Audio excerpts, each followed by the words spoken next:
Yan, hello Mars, kamusta ka na? Tapos yung tatlo, wala, di natin nabasa, naka-unsent a message siya. Ayan, ito yung chinat ni Marites. Akala mo Marites ha. Yan, pindutin nyo yan at ayan, boom.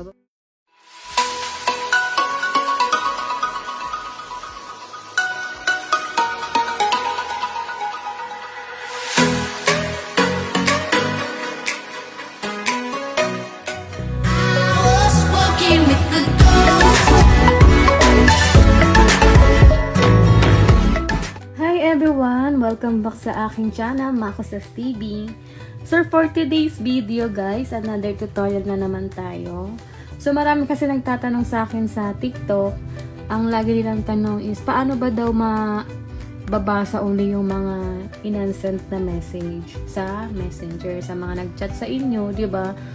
Nakakainis yung may babasa kang unsent message. Tapos curious ka kung ano ba talaga yung in-unsent nila, tapos ayaw naman nilang sabihin. Lalo na sa mga magjowa, ayan, issue yan talaga. Pag nag-unsend ka ng message, talagang nakakapagtaka, nakakapag-isip kung ano ba talaga yung in-unsend niyang message na yun. So for this video guys, tuturo ko sa inyo kung paano ba natin mababasa yung mga in-unsent na message na. So bago tayo magsimula, bago ko ituro sa inyo kung paano yon is, ikaw ba ay nakasubscribe na sa aking channel? Kung hindi pa, ano pang hinihintay mo? Mag-subscribe ka na, libre lang yan, walang bayad. So, mag-subscribe ka na at i-hit mo na ang notification bell para updated ka sa mga bago kong tutorial, sa mga bago kong video of course. And then, shoutout na rin pala sa nagpapa-shoutout from Pasig. Ninyo Oben, shoutout sa'yo. Ayan, shoutout sa'yo Lods. At ito na, simulan na natin. Siyempre, ang gagawin natin ay ida-download natin yung application na yun. So, punta tayo sa Google Play Store. At hindi ko na mahanap kung nasaan ang Google Play Store. So, utusan ko ang aking assistant. Hey Google, open Play Store.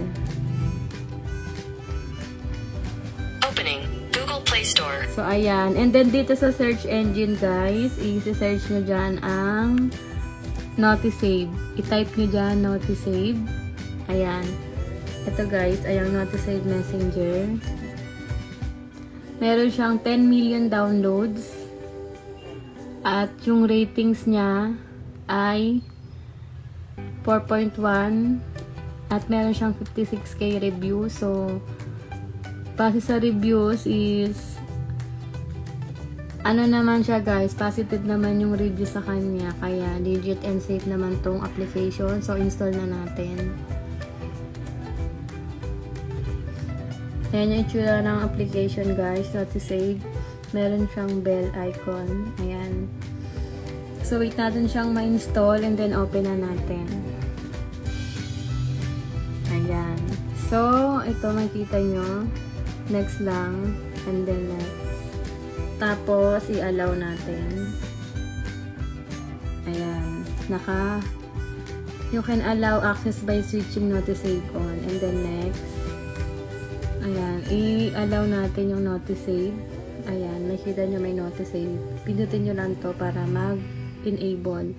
And then, i-allow. Ayan. So, naka-allow na siya. And then, back na natin. Ayan. Ito na yung Notisave, guys. Buksan natin. And then, syempre, yung allow Notisave to access photos and media and files on your device, allow lang natin. Ayan. Tapos dito, guys, next natin. And then, dito, pili lang tayo ng isa. Yun yung messenger.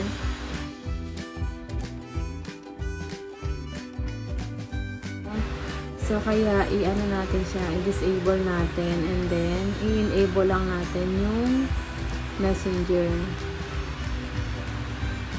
Hanapin nyo yung messenger. Ayan. So, ganyan. Tapos, try na natin siya, guys. So, ito guys, tatry natin. Mag-chat ako sa real account ko. Ayan. Gamit ko tong other account. So, for example, ay mangungutang tayo. Ayan. Mag-chat tayo sa kaibigan natin. Utangan natin siya. Tapos, mag-unsend tayo. Ayan. Ayan. Mag-ano tayo muna. Hello, Mars. Ayan. Pag mga nag-Hello Mars, nakakabayan eh. Kasi may kasunod na yan. Alam niyo na kung ano. Charot. So, ayan, Hello Mars. Siyempre, mangangamusta muna yan eh. Ayan. Hello Mars, kamusta ka na? Tapos, ang sasabihin niya, ayan, hello Mars, kamusta ka na? And then, paligoy-ligoy pa siya. Tapos, sasabihin niya, Mars, baka naman may sobra ka dyan. Yung utang ko sa'yo, nung nakaraan, bayaran ko na lang next life. Kapal na mukha mo! Ayan.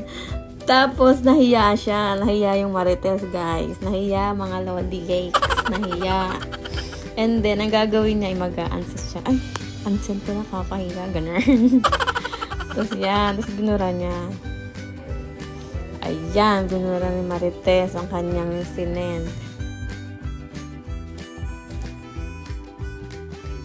Ayan, nahiya siya. Kaya sasabihin niya, wrong send Mars. Ingat ka lagi. Ayan, sasabihin ni Marites. And then, back tayo dun sa isa kong account. Basahin natin ang chinat ni Marites. So, ito na guys, yung chinat ni Marites. Ayan, buksan natin. Basahin natin kung ano. Ayan, hello Mars, kamusta ka na? Tapos yung tatlo, wala, di natin nabasa, naka-unsend a message siya. Wrong send Mars, ingat ka lagi. So, dahil meron kang notice save, ayan, mababasa natin yung in-unsend niya. So, open natin yung notice save. Ayan, ito yung chinat ni Marites. Akala mo Marites ha. Ayan, pigdutin nyo yan. At ayan, boom. Mababasa nyo yung mga in-unsend niya.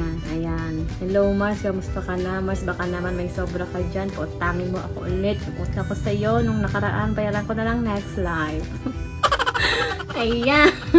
O diba, nabasa mo pa rin yung in-unsend niya. Kala mo ha. Kala mo Marites ha. Nabasa ko yung sinabi mong next live pa. Next live mo babayaran ha.